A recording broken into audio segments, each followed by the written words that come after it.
Aku masih ingat betul bagaimana jemariku bergetar saat menyentuh uang lembaran 5 ribuan itu. Bukan karena dinginnya pagi, tapi karena rasa panas yang menjalar di hatiku. Di hadapanku, Budi, tukang sayur langgananku, tersenyum dengan senyum yang entahlah, terlalu akrab untuk seorang penjual sayur. Di samping keranjang belanjaanku yang penuh brokoli dan bayam, ada seikat kangkung yang tiba-tiba muncul. "Bonus, Bu.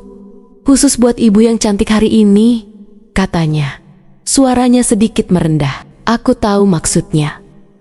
Kami berdua tahu, dan aku, entah kenapa, hanya bisa membalasnya dengan senyum canggung, berusaha menyembunyikan detak jantungku yang menggila. Sebelum cerita ini semakin dalam, aku ingin tahu dari daerah mana saja teman-teman yang menonton cerita ini.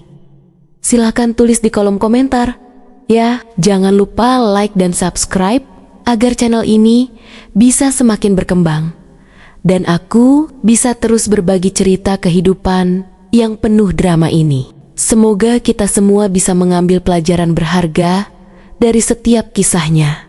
Aku, Riana, nama lengkapku, ibu rumah tangga biasa, tinggal di salah satu perumahan elit di Jombang. Suamiku, Ardi, seorang manajer proyek yang sering dinas keluar kota, bahkan kadang keluar pulau berbulan-bulan lamanya. Rumah besar dengan taman yang terawat ini sering terasa begitu sepi. Hanya aku dan asisten rumah tangga kami, Bisumi, yang sudah seperti ibuku sendiri. Hidupku monoton, diisi dengan menunggu, merawat rumah, dan sesekali arisan bersama ibu-ibu kompleks yang lain. Budi muncul dalam rutinitas hambar itu sekitar 6 bulan lalu. Awalnya, dia hanya tukang sayur biasa yang lewat. Gerobaknya bersih, sayurannya segar, dan harganya bersaing. Aku mulai berlangganan. Dia selalu ramah, memanggilku Ibu Riana yang paling cantik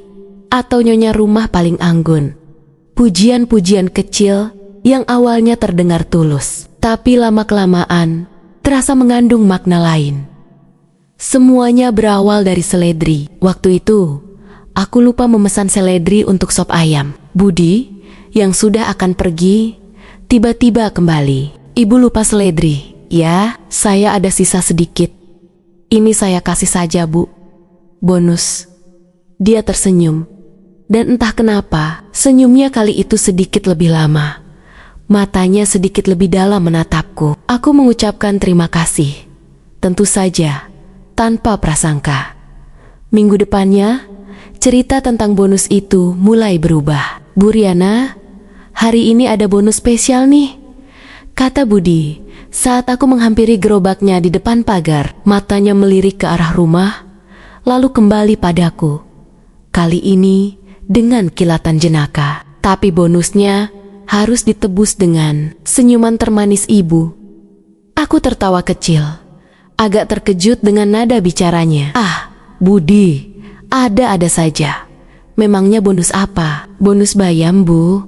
Biar ibu kuat menghadapi hari-hari tanpa bapak," jawabnya sambil tersenyum miring, lalu menyerahkan seikat bayam segar secara cuma-cuma. Ada nada menggoda dalam kalimat terakhirnya. Aku merasa sedikit tidak nyaman, tapi berusaha menepisnya. Mungkin dia hanya mencoba ramah kan? Tapi kejadian seperti itu mulai sering terjadi. Setiap pagi, Budi datang. Selalu ada bonus kecil, kadang seikat kacang panjang, kadang beberapa buah tomat, dan selalu ada harga yang harus kubayar.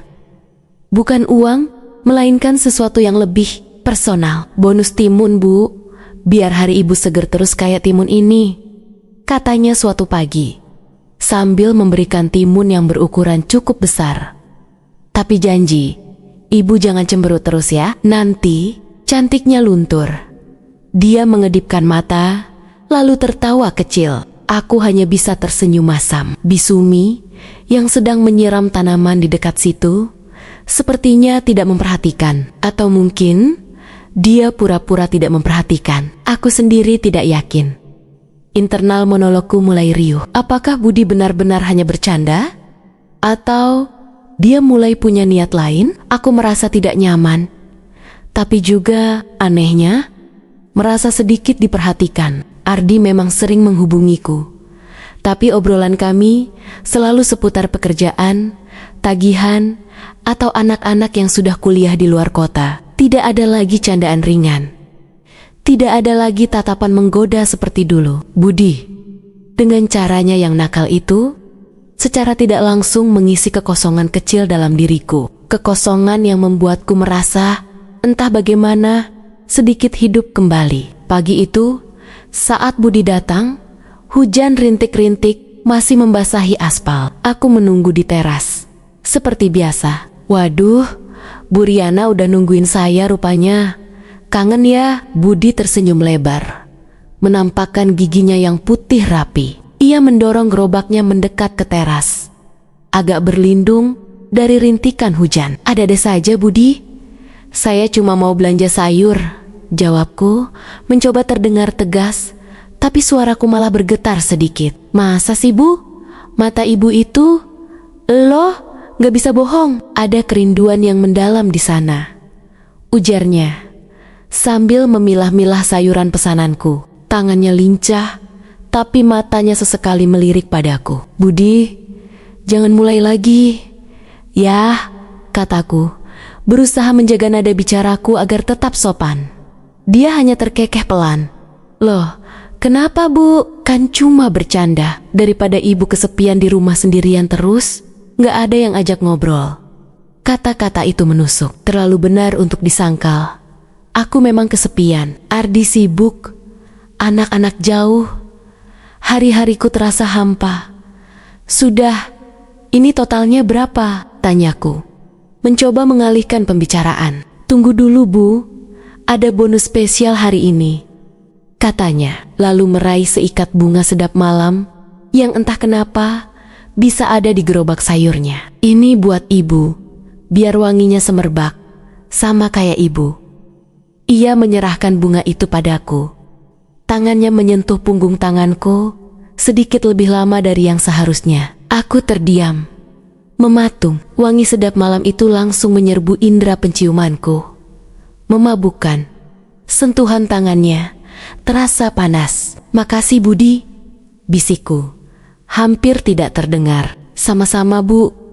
Tapi bonus ini ada syaratnya. Ibu harus mau saya ajak ngobrol sebentar ya. Jangan buru-buru masuk, katanya. Senyumnya kali ini terasa lebih dalam, lebih berbahaya. Sejak hari itu, ngobrol sebentar di teras menjadi rutinitas baru. Budi akan mengeluarkan sayurannya, menimbang, lalu ada saja topik yang dia lontarkan. Dari mulai gosip tetangga, harga sembako, sampai hal-hal yang lebih personal. Suami ibu pulang, kapan, Bu? Tanyanya suatu pagi sambil menata cabai di keranjangnya. Belum tahu, Budi, mungkin bulan depan, jawabku singkat. Lama juga ya, Bu. Kasihan ibu di rumah sendirian, gak ada yang nemenin ngopi pagi, katanya, suaranya terdikit melirih. Aku hanya tersenyum tipis. Terkadang aku merasa senang ada yang peduli, meskipun itu tukang sayur. Tapi di saat yang sama, rasa bersalah itu menggerogoti. Bagaimana jika Ardi tahu apa yang akan dia pikirkan? Suatu hari, Budi datang dengan gerobak yang agak berbeda. Gerobak itu tampak lebih baru, lebih bersih, dan ada sebuah kotak kecil tersimpan rapi di bawah tumpukan sawi. Aku tidak terlalu memikirkannya. Sampai suatu pagi, kotak itu sedikit terbuka, dan aku melihat kilatan logam. Aku penasaran, tapi tidak berani bertanya. Bu Riana, hari ini ibu kelihatan beda, kata Budi. Matanya menelusuri penampilanku dari atas ke bawah. Aku memang sengaja memakai daster yang sedikit lebih bagus. Entah kenapa. Beda?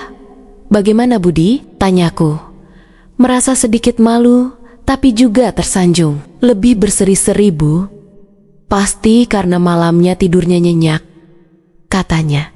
Senyumnya lebar. Atau jangan-jangan karena mimpiin saya? Ia tertawa. Tapi kali ini tawanya terasa lebih renyah, lebih berani. Pipiku memerah. Budi, itu sudah keterlaluan. Dia pura-pura kaget. Loh Bu, kan cuma bercanda.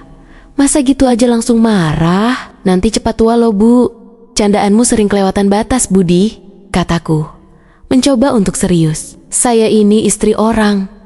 Saya tahu Bu, makanya saya cuma berani bercanda. Kalau nggak bercanda, nanti saya kangen loh Bu. Jawabnya, nadanya tiba-tiba berubah sendu. Aku merasakan jantungku berdebar. Ada sesuatu yang tidak beres. Kata-katanya, tatapannya, terlalu intens untuk sekadar bercanda. Aku mulai curiga. Beberapa kali aku memergoki matanya mengamati sekeliling rumahku. Bukan hanya teras, tapi ke dalam jendela, ke arah pintu. Apakah dia hanya penasaran? Atau ada motif lain? Puncaknya terjadi saat Ardi meneleponku. Suaranya terdengar tegang. Riana, kamu baik-baik saja di rumah? Gak ada masalah kan? Baik-baik saja Mas. Kenapa memangnya? Tanyaku, pura-pura tidak tahu. Padahal bayangan Budi dengan senyum nakalnya langsung melintas di benakku. Gak apa-apa. Cuma aku dengar-dengar dari tetangga, kamu sering ngobrol lama di teras sama tukang sayur. Nada suara Ardi dingin, dunia seolah runtuh. Aku merasakan darahku berdesir. Siapa yang memberitahu Ardi? Ibu-ibu kompleks, Bisumi, atau Budi sendiri? Siapa yang bilang begitu Mas? Itu tidak benar, aku cuma belanja. Kok kan wajar kalau ngobrol sebentar sama penjual. Bantahku, berusaha terdengar meyakinkan. Oh ya, sebentar katamu? Mereka bilang sampai setengah jam Riana, bahkan lebih. Suara Ardi semakin meninggi. Apa yang kalian obrolkan sampai selama itu? Tidak ada apa-apa Mas, cuma soal harga sayur. Soal cuaca. Biasa saja. Aku mulai panik. Biasa saja? Katamu? Aku dengar dia sering memberimu bonus gratisan. Dan bonus itu dibayar dengan apa Riana? Senyuman atau yang lain? Ardi terdengar marah besar. Aku terpaku. Bonus gratisan, itu kan rahasia kecil kami. Hanya aku dan Budi yang tahu. Bagaimana Ardi bisa tahu detail sekecil itu? Aku mulai merasa ada yang tidak beres. Ini bukan hanya gosip tetangga biasa. Setelah telepon itu, aku merasa sangat kacau. Rasa bersalah, marah, dan takut bercampur aduk. Aku memutuskan untuk tidak lagi membeli sayur dari Budi. Keesokan paginya, saat gerobaknya lewat, aku pura-pura tidak ada di rumah. Bisumi yang membukakan pintu dan bilang aku sedang keluar. Budi terlihat kecewa, tapi ia hanya mengangguk dan pergi. 2 hari berturut-turut, aku menghindar. Aku tahu itu pengecut, tapi aku tidak siap menghadapi Budi. Apalagi setelah percakapan dengan Ardi. Tapi pada hari ketiga, Budi tidak lewat. Aku merasa aneh. Meskipun aku menghindarinya, kehadirannya yang tiba-tiba tidak ada justru membuatku merasa kehilangan. Siang itu, aku sedang duduk melamun di teras, memandangi bunga sedap malam yang sudah mulai layu pemberian Budi. Tiba-tiba, ada suara ketukan di gerbang. Aku bangkit, merasa heran. Siapa yang datang? Biasanya, kalau ada tamu, satpam perumahan akan menelepon dulu. Saat ku buka gerbang, aku terkejut melihat siapa yang berdiri di sana. Bukan Ardi, bukan ibu-ibu kompleks, melainkan Budi. Dengan pakaian rapi, kemeja batik dan celana kain, bukan lagi seragam tukang sayurnya. Dia tampak berbeda, seperti orang lain. Budi, tanyaku. Masih terkejut. Dia tersenyum. Bukan senyum nakal yang biasa, melainkan senyum tipis, profesional. Maaf mengganggu, Bu Riana, bolehkah saya masuk? Ada hal penting yang ingin saya sampaikan. Jantungku berdebar kencang. Firasat buruk mulai menghantuiku. Apa?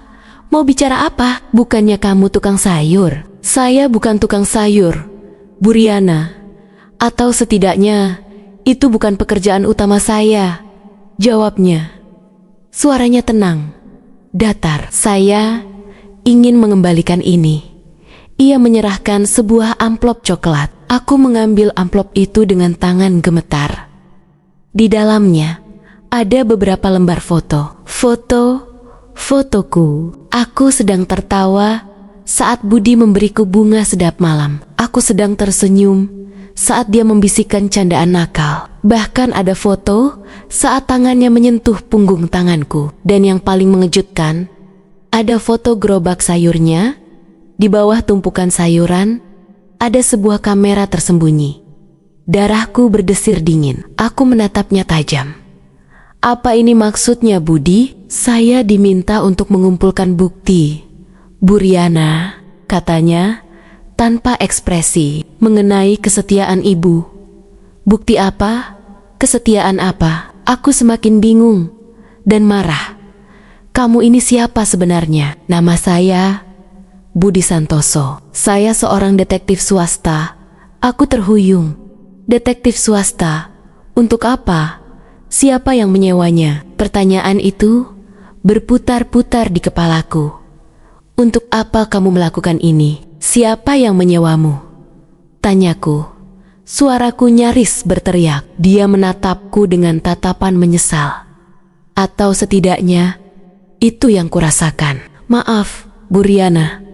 Saya tidak bisa mengungkapkan identitas klien saya. Tapi yang jelas, saya sudah menyelesaikan tugas saya. Tugas apa? Menguji kesetiaanku. Begitu. Aku tertawa hambar. Air mata mulai menggenang.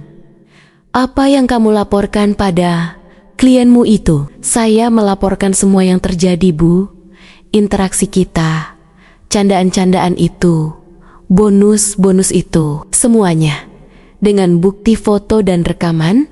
Rekaman? Jadi bukan hanya foto, bahkan percakapan kami juga direkam. Rasa jijik dan marah membuncah. Aku merasa seperti boneka yang dimainkan. Dan siapa klienmu itu, Budi? Tanyaku lagi. Kali ini dengan suara lebih pelan, lebih putus asa. Dia menghela napas panjang. Maaf, Bu, saya benar-benar tidak bisa. Jangan bodoh, Budi. Kamu sudah melakukan hal sejauh ini, sudah merusak segalanya. Katakan padaku, siapa yang menyuruhmu? Aku mencengkeram kerah bajunya. Air mataku tumpah. Dia menatap mataku. Kali ini ada secercah iba di sana. Suami ibu, Riana.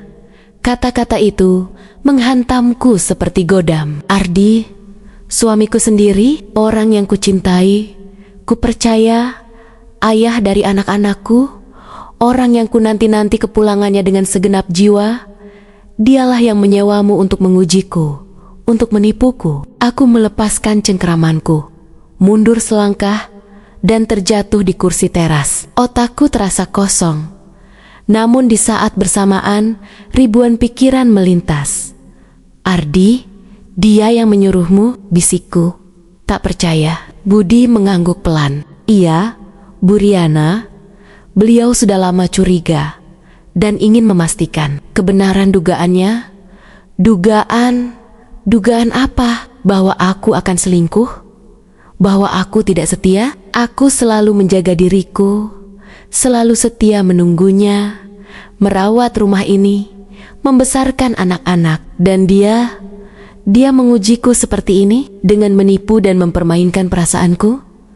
Kenapa Ardi melakukan ini padaku? Tanyaku.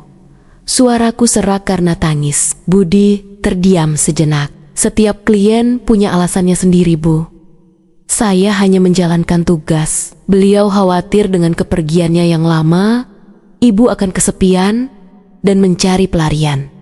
Pelarian? Aku tidak pernah mencari pelarian.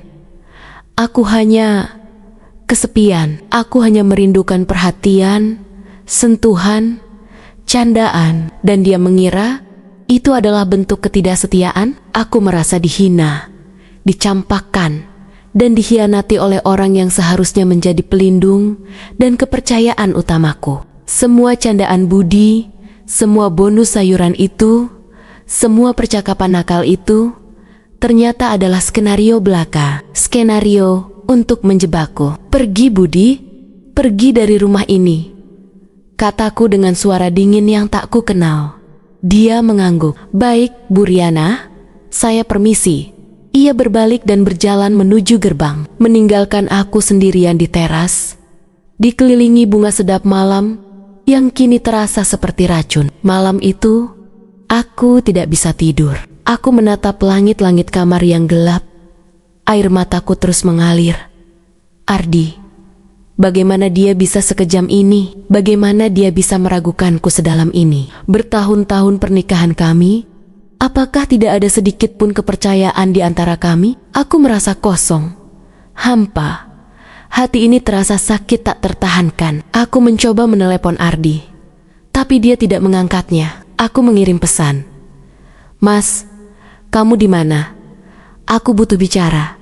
Tidak ada balasan. Aku tahu dia sudah menerima laporan Budi. Dia sudah melihat semua foto dan rekaman itu. Mungkin dia sedang menilai, menghakimi diriku, sementara aku di sini hancur lebur.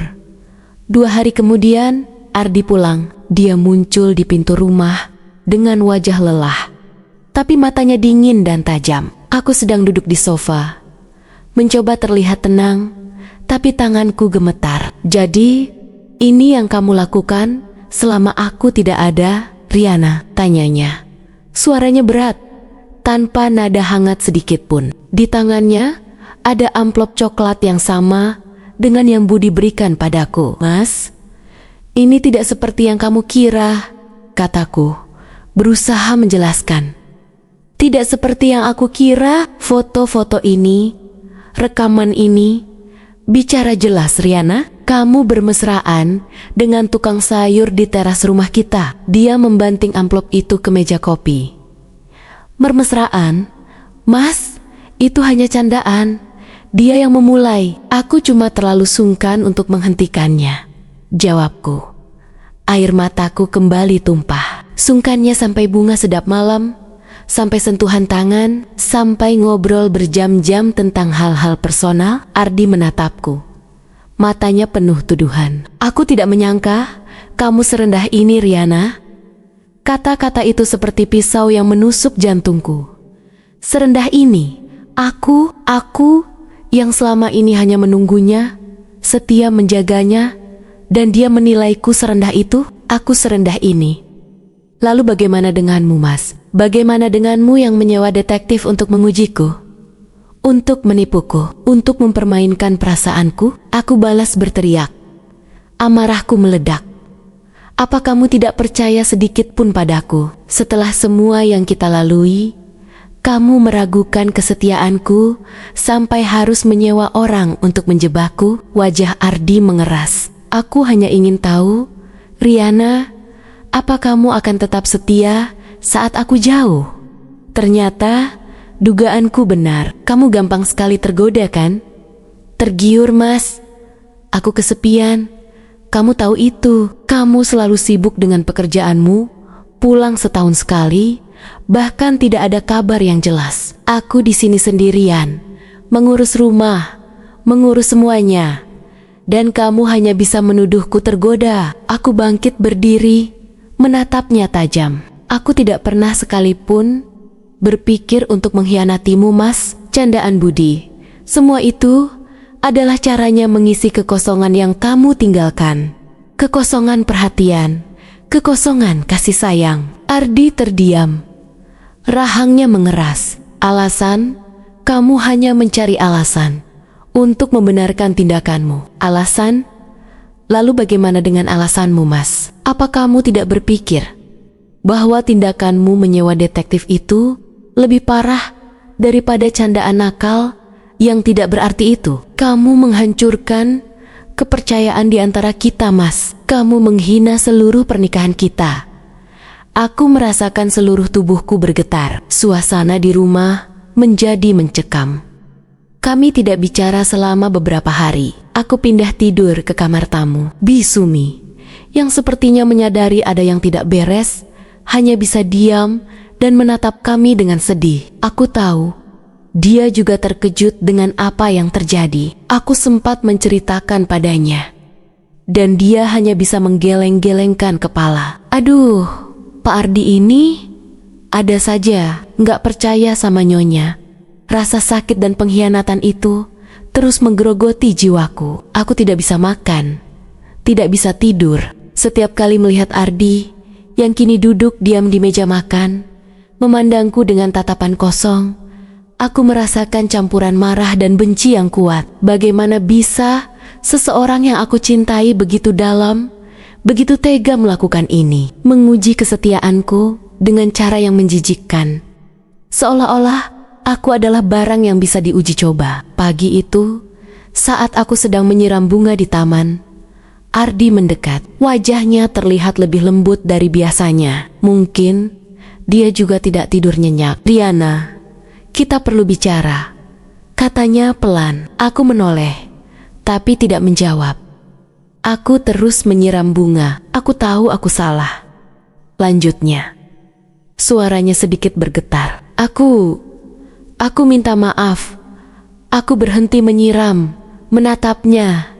"Maaf, setelah semua ini, setelah kamu menghancurkan kepercayaanku, Mas, kamu pikir dengan kata maaf semuanya bisa kembali seperti semula?" "Aku tahu itu tidak mudah, Riana. Aku tahu, aku sudah menyakitimu," katanya. Matanya berkaca-kaca. "Tapi aku melakukan itu karena aku takut kehilanganmu. Aku melihat ibu-ibu lain di lingkungan kerjaku yang suaminya jauh. Mereka terjerumus. Aku takut kamu juga begitu. Jadi kamu lebih memilih untuk meragukanku daripada percaya padaku?" tanyaku. Suaraku dingin. "Kamu lebih percaya gosip atau ketakutanmu sendiri daripada aku, istrimu yang sudah bersamamu puluhan tahun?" Dia menunduk. "Aku tahu aku salah. Seharusnya aku percaya padamu. Seharusnya aku tidak meragukanmu. Tapi aku juga cemburu, Riana. Cemburu melihat kedekatanmu dengan Budi, tukang sayur itu. Candaan-candaannya, bonus-bonusnya, itu membuatku gila. Cemburu." Aku tersenyum pahit. "Dan untuk cemburumu itu, kamu rela mempermainkan perasaanku, membiarkan aku merasa bersalah atas sesuatu yang tidak pernah aku lakukan, menggunakan orang lain untuk mengujiku." "Aku salah, Riana. Aku sangat salah," katanya. Suaranya putus asa. "Aku terlalu takut. Aku terlalu insecure. Aku melihat kamu yang kesepian, dan aku berpikir hal yang tidak-tidak. Aku tahu tidak ada alasan untuk membenarkan tindakan bejatku itu. Aku minta maaf." Ardi mulai menangis. Dia jarang sekali menangis. Melihatnya begitu hancur membuat hatiku sedikit melunak. Tapi rasa sakit itu masih terlalu dalam. "Aku tidak tahu harus berbuat apa, Mas," kataku. Air mataku kembali mengalir. Aku merasa dikhianati. Aku merasa dihina. Bagaimana aku bisa percaya lagi padamu? Aku akan melakukan apapun, Riana. Apapun untuk mendapatkan kepercayaanmu kembali, katanya, menatapku dengan mata memohon. Aku akan lebih sering pulang. Aku akan mengurangi jam kerjaku. Aku akan mencari cara agar kita tidak berjauhan lagi. Aku akan ke psikolog jika itu perlu untuk mengatasi ketidakpercayaanku ini.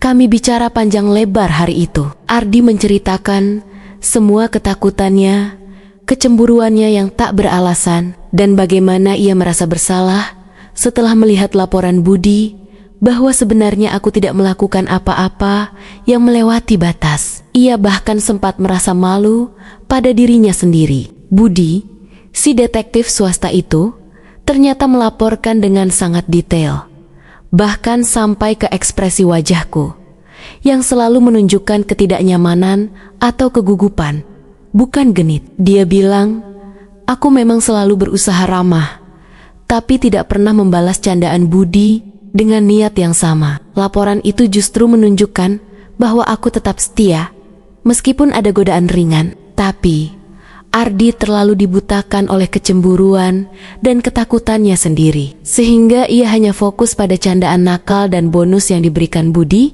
tanpa melihat konteks emosiku. Aku mendengarkan semua penjelasannya. Aku tahu Ardi mencintaiku. Aku tahu dia hanya takut. Tapi caranya itu, caranya yang manipulatif, yang membuatku merasa terluka sangat dalam. Aku tidak tahu apakah aku bisa memaafkannya sepenuhnya. Kepercayaan itu seperti piring kaca. Sekali pecah, meskipun bisa direkatkan, retakannya akan selalu ada. Beberapa minggu berlalu, kehidupan di rumah perlahan kembali ke ritme normal. Meskipun ada jurang tak terlihat di antara kami, Ardi berusaha keras. Dia memang lebih sering pulang, bahkan mengambil cuti panjang untuk bisa bersamaku. Dia mengajakku bicara lebih banyak, mendengarkan keluh kesahku, dan mencoba mengisi kekosongan yang dulu ia tinggalkan. Dia juga mencari konseling pernikahan, mengajakku ikut serta. Awalnya aku menolak, tapi akhirnya aku setuju. Aku tahu, jika ingin mempertahankan pernikahan ini, kami berdua harus berjuang. Budi, si detektif swasta itu, tidak pernah terlihat lagi di perumahan.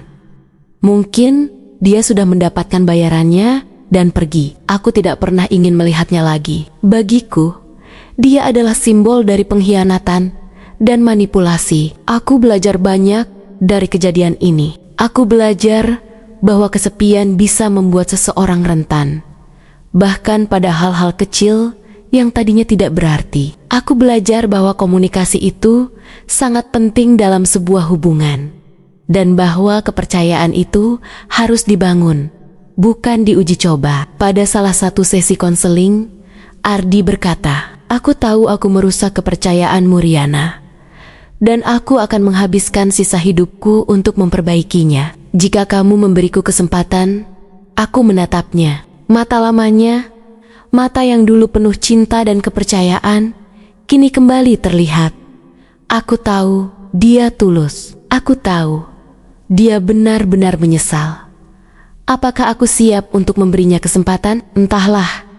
Tapi yang jelas, aku tidak ingin pernikahan kami hancur hanya karena ketakutan dan kecemburuan yang tidak berdasar. Aku masih berada dalam proses penyembuhan. Luka itu masih ada, dan mungkin akan selalu ada bekasnya. Tapi aku tahu, cinta kami lebih besar dari sekadar luka. Kami akan berjuang bersama, membangun kembali jembatan kepercayaan yang sempat runtuh. Bukan hanya untuk kami berdua, tapi juga untuk anak-anak kami. Setiap pagi, saat aku duduk di teras, minum kopi, aku tidak lagi merasa kesepian. Ardi kini menemaniku. Kami bicara, kami tertawa, dan kadang kami hanya diam, menikmati kebersamaan. Ada pelajaran berharga yang kudapat. Terkadang, ujian terberat dalam hidup datang dari orang yang paling kita cintai, dan bahwa keikhlasan untuk memaafkan, meskipun sulit, adalah kunci untuk melanjutkan hidup. Aku kini mengerti bahwa hidup memang penuh drama, penuh liku, dan dari setiap liku itu selalu ada hikmah yang bisa dipetik. Aku, Riana, akan terus berjalan, menguatkan diri, dan berusaha menjadi pribadi yang lebih baik. Bersama Ardi, kami akan menghadapi segala rintangan, dan semoga cinta kami akan semakin kokoh, berdiri tegak di atas pondasi kepercayaan yang baru. Aku masih ingat betul bagaimana jemariku bergetar saat menyentuh uang lembaran 5 ribuan itu. Bukan karena dinginnya pagi, tapi karena rasa panas yang menjalar di hatiku. Di hadapanku, Budi, tukang sayur langgananku, tersenyum dengan senyum yang entahlah, terlalu akrab untuk seorang penjual sayur. Di samping keranjang belanjaanku yang penuh brokoli dan bayam, ada seikat kangkung yang tiba-tiba muncul. "Bonus, Bu, khusus buat ibu yang cantik hari ini," katanya, suaranya sedikit merendah. Aku tahu maksudnya. Kami berdua tahu, dan aku, entah kenapa, hanya bisa membalasnya dengan senyum canggung, berusaha menyembunyikan detak jantungku yang menggila. Sebelum cerita ini semakin dalam, aku ingin tahu, dari daerah mana saja teman-teman yang menonton cerita ini. Silakan tulis di kolom komentar. Ya, jangan lupa like dan subscribe, agar channel ini bisa semakin berkembang, dan aku bisa terus berbagi cerita kehidupan yang penuh drama ini. Semoga kita semua bisa mengambil pelajaran berharga dari setiap kisahnya. Aku, Riana, Nama lengkapku, ibu rumah tangga biasa. Tinggal di salah satu perumahan elit di Jombang. Suamiku, Ardi, seorang manajer proyek yang sering dinas keluar kota, bahkan kadang keluar pulau, berbulan-bulan lamanya. Rumah besar dengan taman yang terawat ini sering terasa begitu sepi. Hanya aku dan asisten rumah tangga kami, Bisumi, yang sudah seperti ibuku sendiri. Hidupku monoton, diisi dengan menunggu, merawat rumah, dan sesekali arisan bersama ibu-ibu kompleks yang lain. Suasana perumahan yang tenang, dengan jalanan bersih dan pepohonan rindang, seringkali terasa seperti sangkar emas bagiku. Indah, namun membatasi. Budi muncul dalam rutinitas hambar itu sekitar 6 bulan lalu. Awalnya, dia hanya tukang sayur biasa yang lewat. Gerobaknya bersih, dicat hijau terang, dengan tulisan sayur segar Budi terpampang jelas. Sayurannya selalu segar, ditata rapi, dan harganya bersaing. Aku mulai berlangganan, tertarik dengan kesegaran dagangannya dan keramahannya yang tulus. Dia selalu ramah, memanggilku Ibu Riana yang paling cantik atau nyonya rumah paling anggun. Pujian-pujian kecil itu awalnya terdengar tulus, membuatku tersenyum tipis. Tapi lama-kelamaan terasa mengandung makna lain. Ada kilatan nakal di matanya, nada yang sedikit lebih berat yang membuatku sedikit waspada. Semuanya berawal dari seledri. Waktu itu, aku lupa memesan seledri untuk sop ayam yang akan kubuat. Budi, yang sudah akan pergi mendorong gerobaknya menjauh dari pagar rumahku, tiba-tiba berhenti. Ia menoleh ke arahku. Senyumnya mengembang. "Ibu lupa seledri ya? Saya ada sisa sedikit. Ini saya kasih saja, Bu. Bonus." Dia tersenyum. Dan entah kenapa, senyumnya kali itu sedikit lebih lama. Matanya sedikit lebih dalam menatapku, seolah ingin mengatakan sesuatu yang tidak terucap. Aku mengucapkan terima kasih, tentu saja, tanpa prasangka berarti. Mungkin dia hanya ingin berbaik hati kan? Minggu depannya, cerita tentang bonus itu mulai berubah. "Bu Riana, hari ini ada bonus spesial nih," kata Budi saat aku menghampiri gerobaknya di depan pagar. Matanya melirik ke arah rumah yang kebetulan sepi karena Bisumi sedang ke pasar. Lalu, pandangannya kembali padaku. Kali ini dengan kilatan jenaka yang terasa sedikit menggoda. Tapi bonusnya harus ditebus dengan senyuman termanis ibu. Aku tertawa kecil, agak terkejut dengan nada bicaranya yang lebih berani. Rasa pipiku sedikit memanas. "Ah, Budi, ada-ada saja. Memangnya bonus apa?" "Bonus bayam, Bu. Biar ibu kuat menghadapi hari-hari tanpa bapak," jawabnya sambil tersenyum miring, lalu menyerahkan seikat bayam segar secara cuma-cuma. Ada nada menggoda yang jelas dalam kalimat terakhirnya, mengacu pada Ardi yang sedang dinas luar kota. Aku merasa sedikit tidak nyaman, seolah batas-batas sopan santun mulai digeser. Tapi aku berusaha menepisnya, meyakinkan diri bahwa mungkin dia hanya mencoba ramah dengan gayanya sendiri, mencoba mengakrabkan diri dengan pelanggan. Tapi kejadian seperti itu mulai sering terjadi. Hampir setiap pagi Budi datang, selalu ada bonus kecil, kadang seikat kacang panjang, kadang beberapa buah tomat, atau bahkan sebotol kecil perasan jeruk nipis. Dan selalu ada harga yang harus kubayar. Bukan uang, melainkan sesuatu yang lebih personal. Personal, sesuatu yang membuatku merasa sedikit malu, namun di sisi lain, anehnya, sedikit terhibur. "Bonus timun, Bu. Biar hari ibu seger terus kayak timun ini," katanya suatu pagi, sambil memberikan timun yang berukuran cukup besar, diletakkan hati-hati di keranjang belanjaanku. "Tapi janji, ibu jangan cemberut terus ya, nanti cantiknya luntur." Dia mengedipkan mata, lalu tertawa kecil, tawanya renyah dan penuh arti. Aku hanya bisa tersenyum masam. Bisumi yang sedang menyiram tanaman di dekat situ sepertinya tidak memperhatikan, atau mungkin dia pura-pura tidak memperhatikan. sibuk dengan pikirannya sendiri. Aku sendiri tidak yakin. Perasaan campur aduk mulai menguasai benakku. Internal monologku mulai riuh, bergejolak seperti ombak di lautan yang sedang badai. Apakah Budi benar-benar hanya bercanda? Seperti layaknya tukang sayur yang ingin akrab dengan pelanggannya, atau dia mulai punya niat lain yang lebih dalam, lebih tidak sopan. Aku merasa tidak nyaman. Sebuah alarm kecil berbunyi di kepalaku. Tapi di saat yang sama, anehnya, aku merasa sedikit diperhatikan, sedikit diistimewakan. Ardi memang sering menghubungiku, menelepon setiap malam. Tapi obrolan kami selalu seputar pekerjaan proyeknya, tagihan bulanan yang harus kubayar, atau kabar anak-anak kami yang sudah kuliah di luar kota. Tidak ada lagi candaan ringan yang mesra.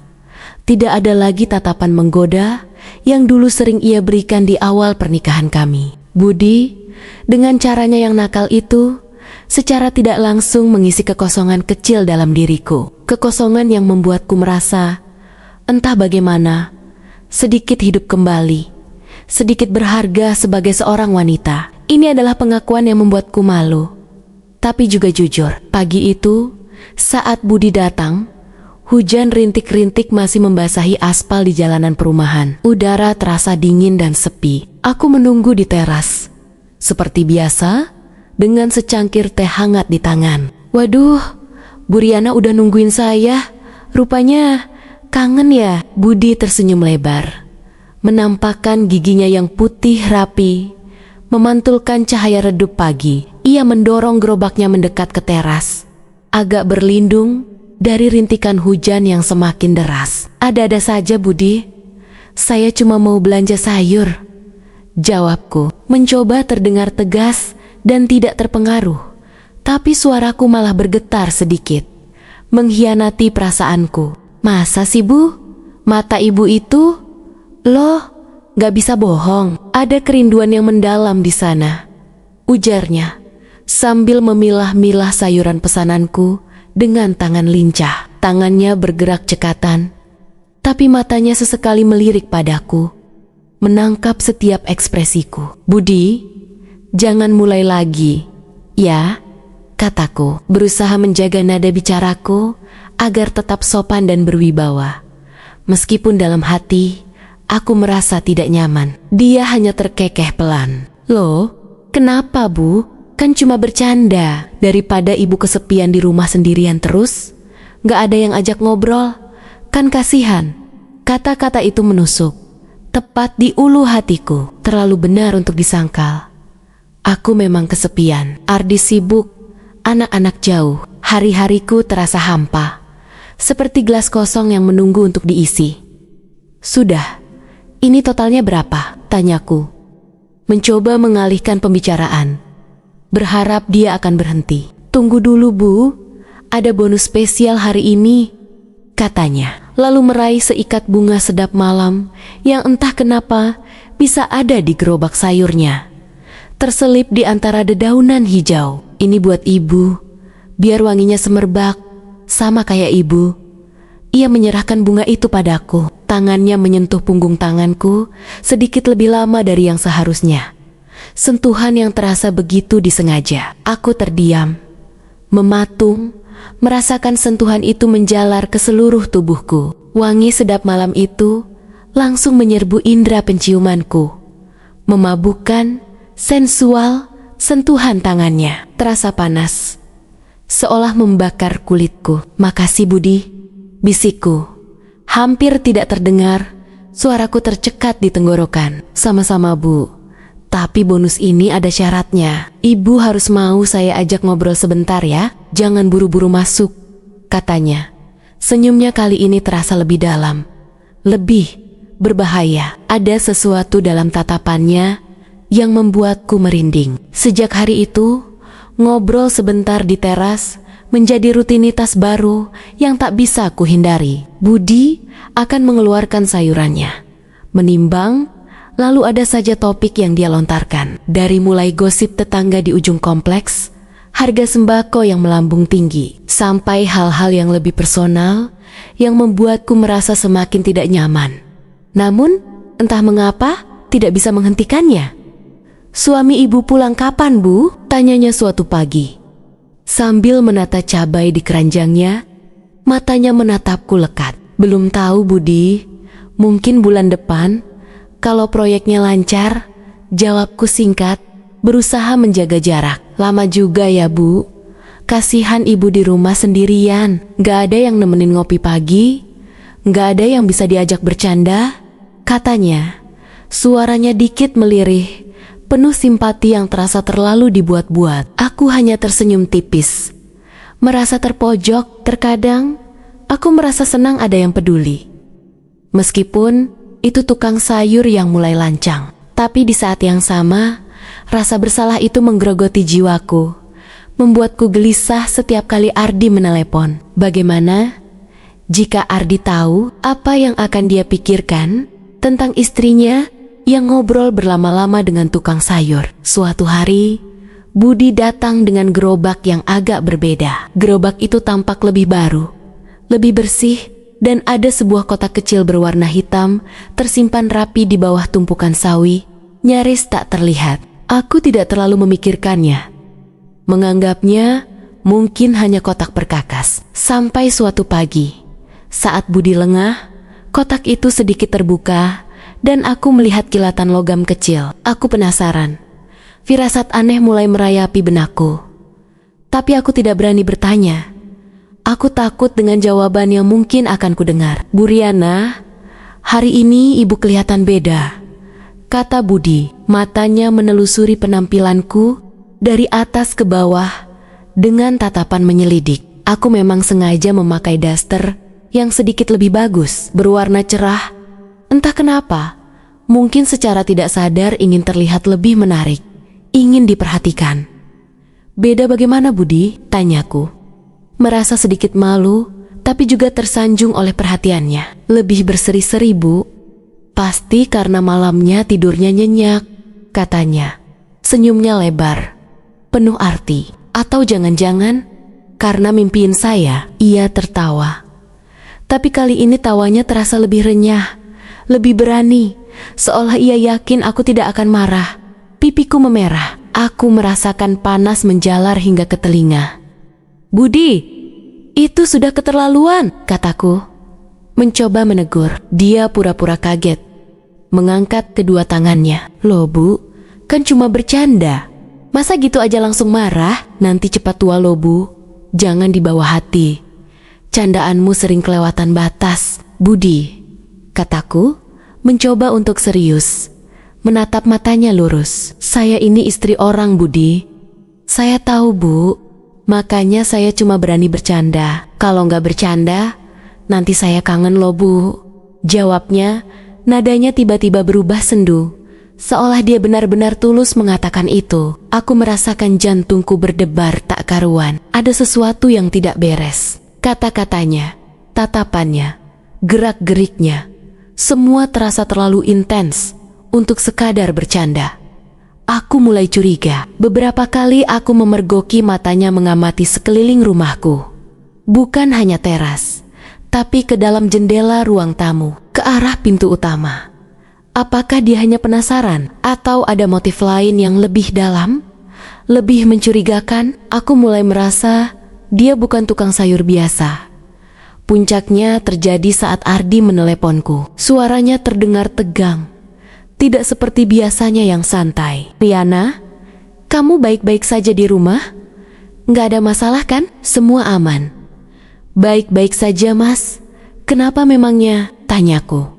Pura-pura tidak tahu. Padahal bayangan Budi dengan senyum nakalnya langsung melintas di benakku, membuatku gugup. "Nggak apa-apa.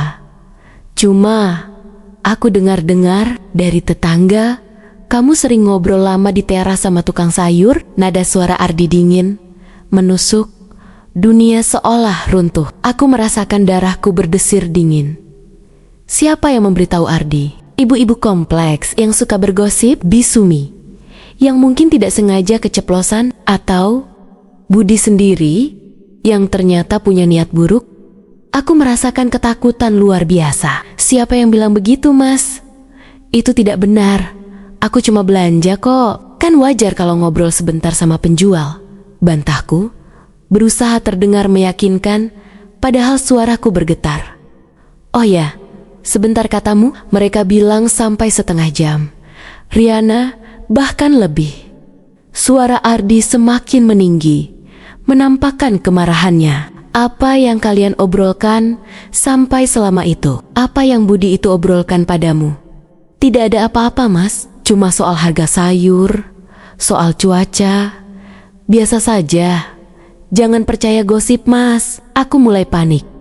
Keringat dingin membasahi punggungku. Biasa saja? Katamu? Aku dengar dia sering memberimu bonus gratisan. Dan bonus itu dibayar dengan apa, Riana? Senyuman atau yang lain? Apa yang kamu berikan padanya? Ardi terdengar marah besar. Suaranya penuh tuduhan. Aku terpaku. Bonus gratisan itu kan rahasia kecil kami. Hanya aku dan Budi yang tahu detailnya. Bagaimana Ardi bisa tahu detail sekecil itu? Bahkan sampai ke bonus dan bayarannya. Ini bukan hanya gosip tetangga biasa. Ini jauh lebih dalam. Lebih terencana. Aku mulai merasa ada yang tidak beres, ada yang mengendap-endap di balik layar. Setelah telepon itu, aku merasa sangat kacau. Rasa bersalah, marah, dan takut bercampur aduk, seperti adukan semen yang mengeras di dadaku. Aku memutuskan untuk tidak lagi membeli sayur dari Budi keesokan paginya. Saat gerobaknya lewat, aku pura-pura tidak ada di rumah. Aku bersembunyi di balik gorden, mengintip Bisumi yang membukakan pintu dan bilang aku sedang keluar. Budi terlihat kecewa. Tatapan matanya mengarah ke teras tempat kami biasa mengobrol. Tapi ia hanya mengangguk dan pergi, mendorong gerobaknya perlahan. 2 hari berturut-turut, aku menghindar. Aku tahu itu pengecut, tapi aku tidak siap menghadapi Budi. Apalagi setelah percakapan dengan Ardi. Aku takut dengan apa yang mungkin akan dia katakan, atau apa yang mungkin akan dia lakukan. Tapi pada hari ketiga, Budi tidak lewat. Tidak ada gerobak hijau cerah di depan pagar rumahku. Aku merasa aneh, meskipun aku menghindarinya. Kehadirannya yang tiba-tiba tidak ada, justru membuatku merasa kehilangan. Merasa ada yang kosong. Pagi-pagi di teras terasa lebih sunyi, lebih hampa dari biasanya. Siang itu, aku sedang duduk melamun di teras, memandangi bunga sedap malam yang sudah mulai layu pemberian Budi. Aromanya kini terasa pahit di indera penciumanku. Tiba-tiba, ada suara ketukan di gerbang. Aku bangkit, merasa heran. Siapa yang datang? Biasanya kalau ada tamu, satpam perumahan akan menelepon dulu untuk konfirmasi. Saat ku buka gerbang, aku terkejut melihat siapa yang berdiri di sana. Bukan Ardi, bukan ibu-ibu kompleks, melainkan Budi. Dengan pakaian rapi, kemeja batik berwarna coklat tua, dan celana kain hitam. Bukan lagi seragam tukang sayurnya yang lusuh. Rambutnya disisir rapi, dan wajahnya tampak berbeda. Lebih serius, seperti orang lain yang baru ku kenal. Budi, tanyaku. Masih terkejut dan bingung.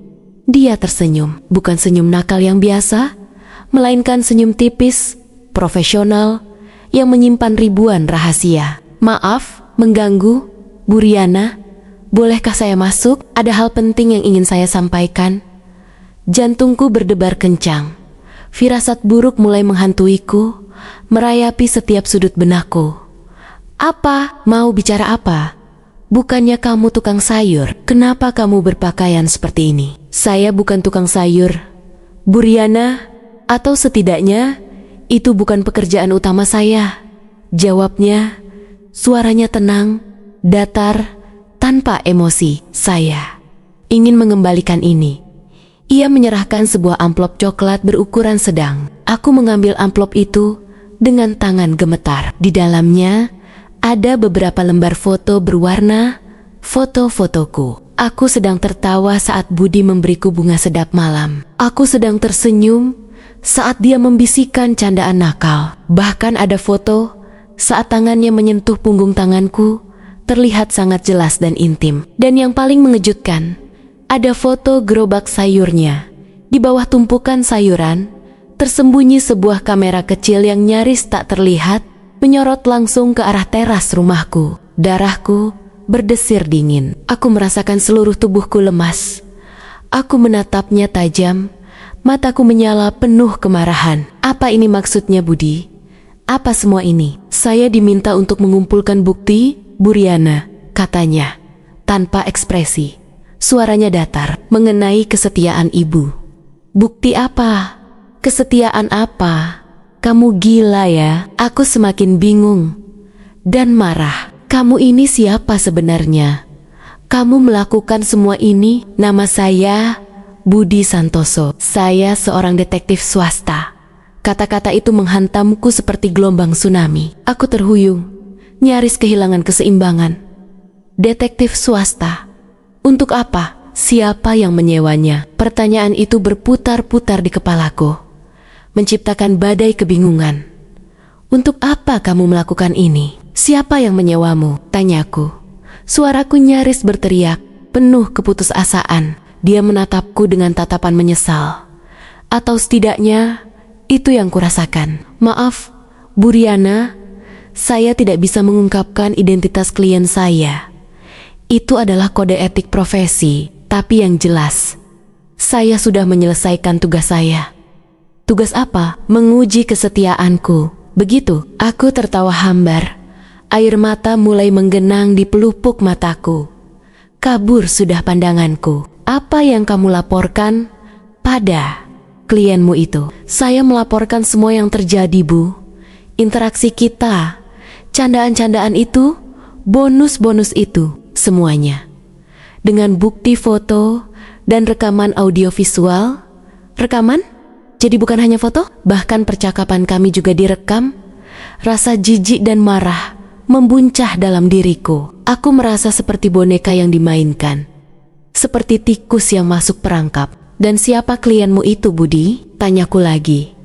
Kali ini dengan suara lebih pelan, lebih putus asa, berharap dia akan berbelas kasihan. Dia menghela napas panjang. Tatapannya terlihat ragu. Maaf, Bu, saya benar-benar tidak bisa. Jangan bodoh, Budi. Kamu sudah melakukan hal sejauh ini, sudah merusak segalanya, sudah mempermalukanku. Katakan padaku siapa yang menyuruhmu. Aku mencengkeram kerah bajunya. Air mataku tumpah ruah membasahi pipi. Dia menatap mataku. Kali ini ada secercah iba yang tulus di sana. Suami ibu, Riana. Kata-kata itu menghantamku seperti godam raksasa. Ardi, suamiku sendiri, orang yang kucintai, kupercaya, ayah dari anak-anakku, orang yang kunanti-nanti kepulangannya dengan segenap jiwa, dialah yang menyewamu untuk mengujiku, untuk menipuku, untuk menjebakku. Aku melepaskan cengkeramanku, mundur selangkah, dan terjatuh di kursi teras. Otakku terasa kosong. Namun di saat bersamaan, ribuan pikiran melintas, menciptakan kekacauan yang luar biasa. Ardi, dia yang menyuruhmu? Bisikku. Tak percaya. Suaraku nyaris tak terdengar. Budi mengangguk pelan. Iya, Buriana. Beliau sudah lama curiga dan ingin memastikan kebenaran dugaannya. Beliau sangat khawatir selama dinas di luar kota. Dugaan apa? Bahwa aku akan selingkuh?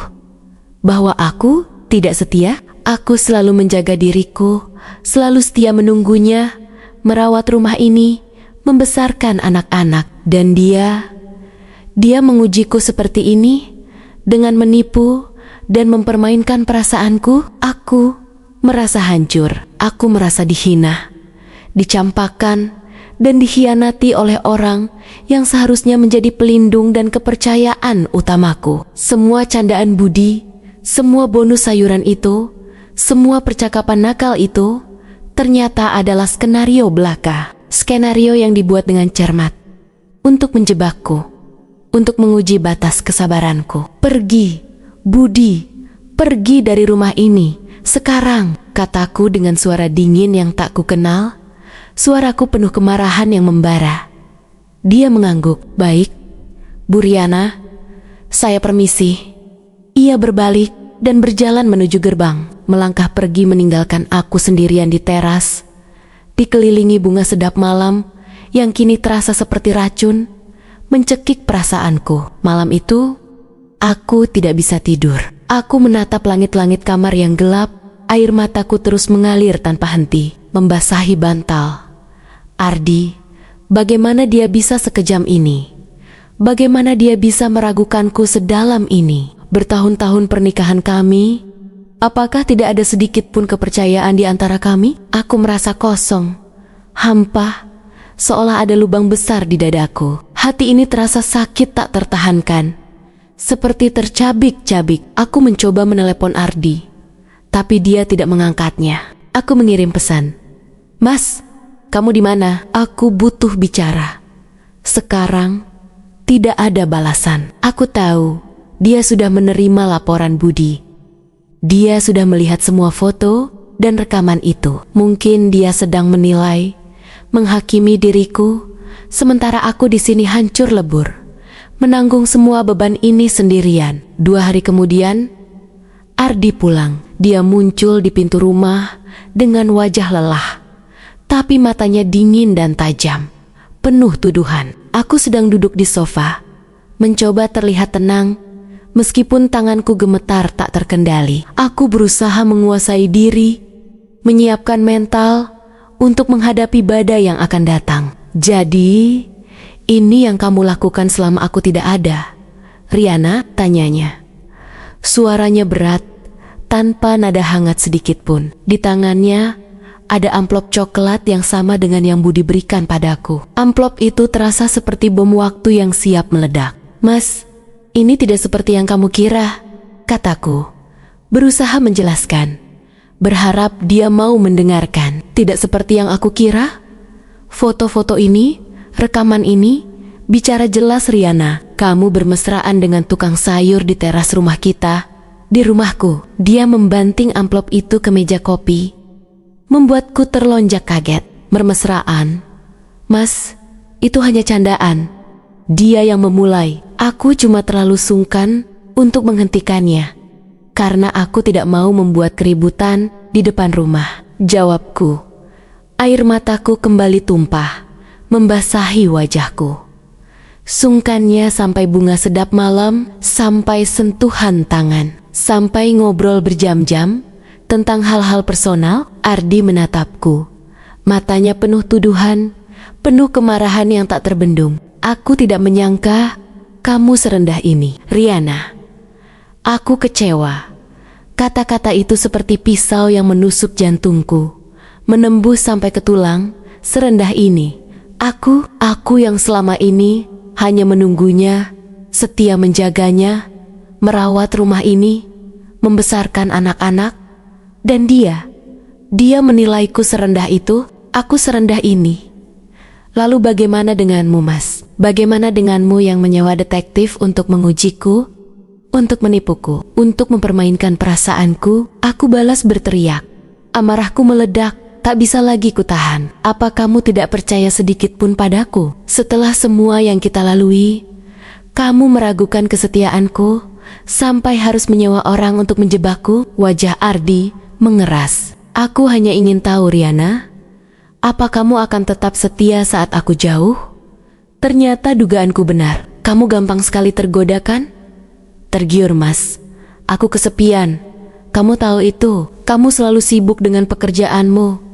Pulang setahun sekali, bahkan tidak ada kabar yang jelas. Aku di sini sendirian, mengurus rumah, mengurus semuanya. Dan kamu hanya bisa menuduhku tergoda?" Aku bangkit berdiri, menatapnya tajam, dengan kemarahan yang membara di mataku. "Aku tidak pernah sekalipun berpikir untuk mengkhianatimu, Mas. Candaan Budi. Semua itu adalah caranya mengisi kekosongan yang kamu tinggalkan. Kekosongan perhatian, kekosongan kasih sayang." Ardi terdiam. Rahangnya mengeras, mencoba mencerna setiap perkataanku. "Alasan. Kamu hanya mencari alasan untuk membenarkan tindakanmu. Alasan? Lalu bagaimana dengan alasanmu, Mas? Apa kamu tidak berpikir bahwa tindakanmu menyewa detektif itu lebih parah daripada candaan nakal yang tidak berarti itu. Kamu menghancurkan kepercayaan di antara kita, Mas. Kamu menghina seluruh pernikahan kita. Kamu menghina diriku sebagai seorang istri. Aku merasakan seluruh tubuhku bergetar hebat. Kakiku terasa lemas. Suasana di rumah menjadi mencekam, diselimuti oleh aura kemarahan dan kekecewaan yang tebal. Kami tidak bicara selama beberapa hari. Hanya saling memandang dengan mata penuh luka. Aku pindah tidur ke kamar tamu. Tidak tahan berada satu ranjang dengannya. Bisumi, yang sepertinya menyadari ada yang tidak beres dengan kami berdua, hanya bisa diam dan menatap kami dengan sedih, sesekali menghela napas panjang. Aku tahu, dia juga terkejut dengan apa yang terjadi. Aku sempat menceritakan padanya, dan dia hanya bisa menggeleng-gelengkan kepala. Aduh, Pak Ardi ini ada saja gak percaya sama Nyonya. Kalau saya jadi Nyonya, saya sudah marah besar. Rasa sakit dan pengkhianatan itu terus menggerogoti jiwaku.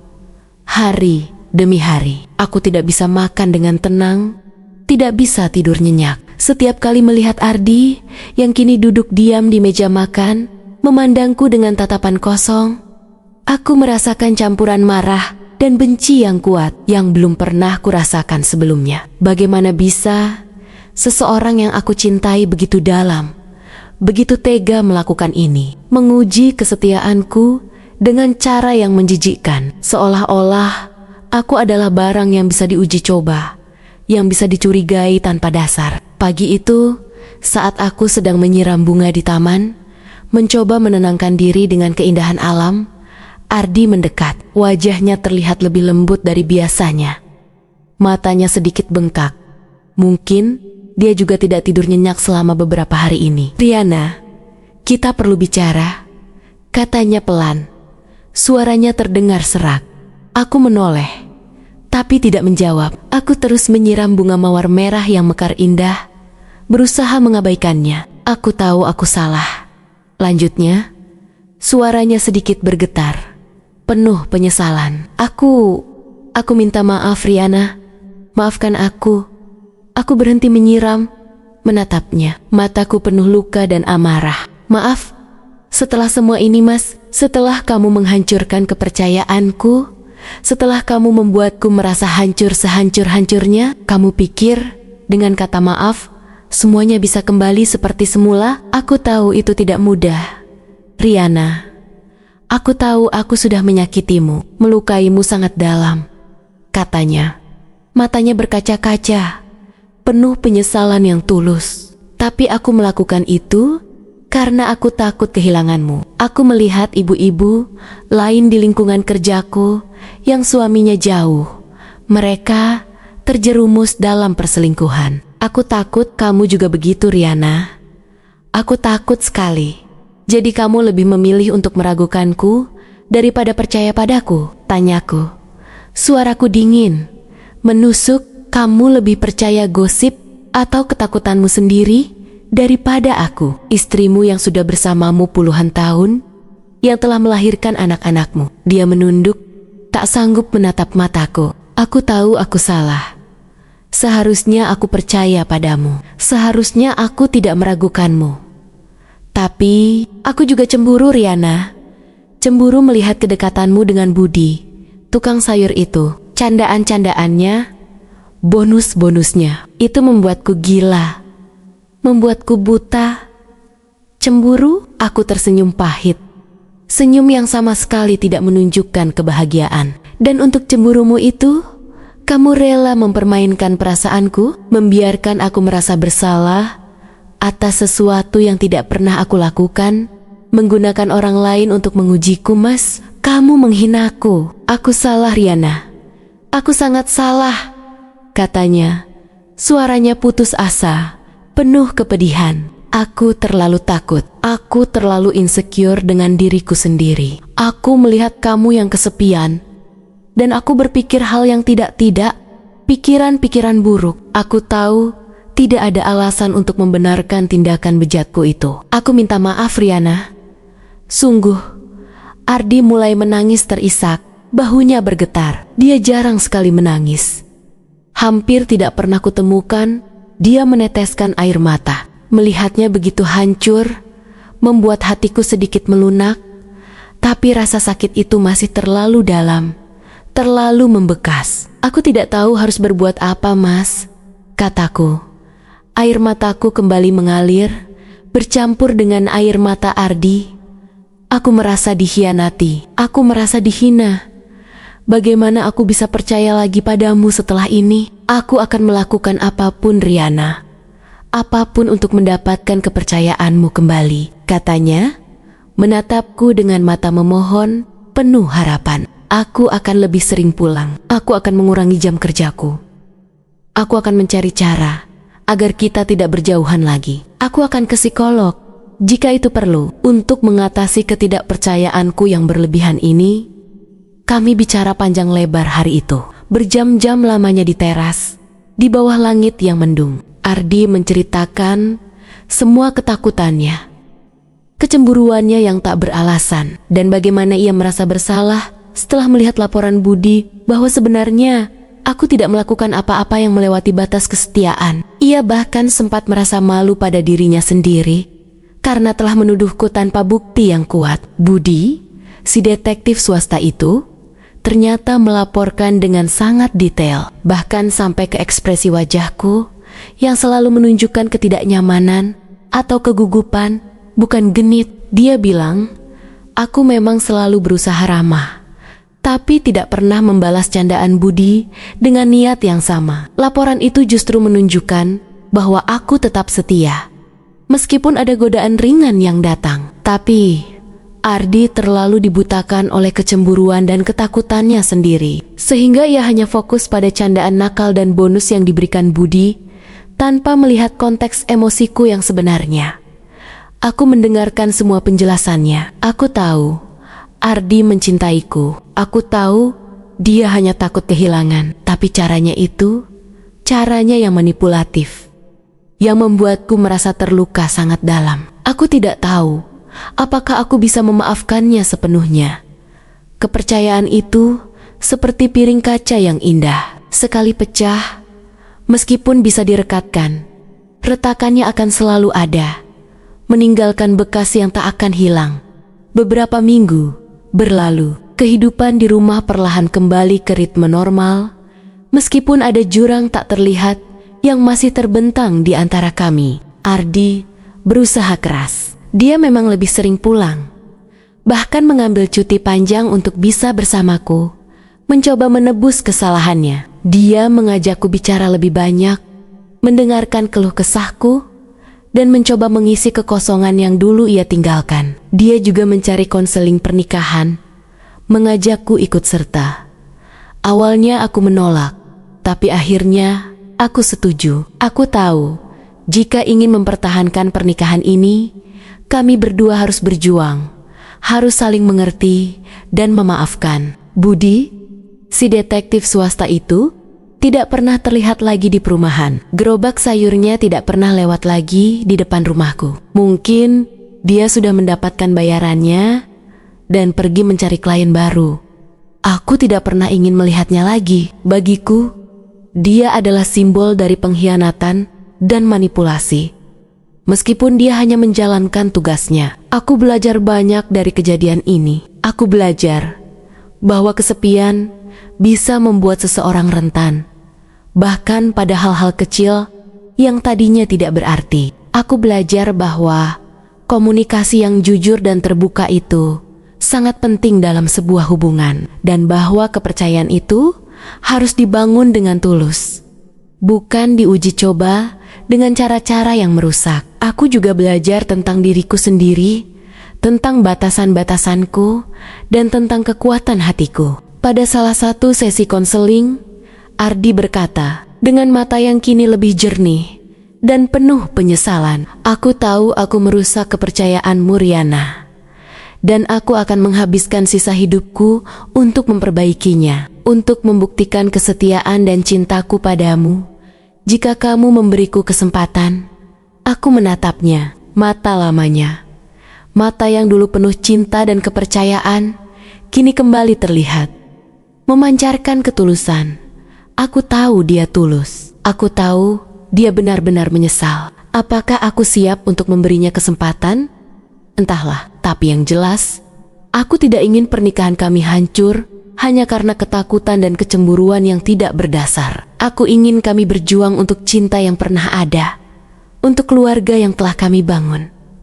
Aku masih berada dalam proses penyembuhan. Luka itu masih ada, dan mungkin akan selalu ada bekasnya, seperti retakan di piring kaca. Tapi aku tahu, cinta kami lebih besar dari sekadar luka. Kami akan berjuang bersama, membangun kembali jembatan kepercayaan yang sempat runtuh bata demi bata. Bukan hanya untuk kami berdua, tapi juga untuk anak-anak kami yang berhak mendapatkan keluarga yang utuh dan bahagia. Setiap pagi, saat aku duduk di teras, minum kopi, aku tidak lagi merasa kesepian. Ardi kini menemaniku. Kami bicara, kami tertawa, dan kadang kami hanya diam, menikmati kebersamaan yang hangat. Ada pelajaran berharga yang kudapat.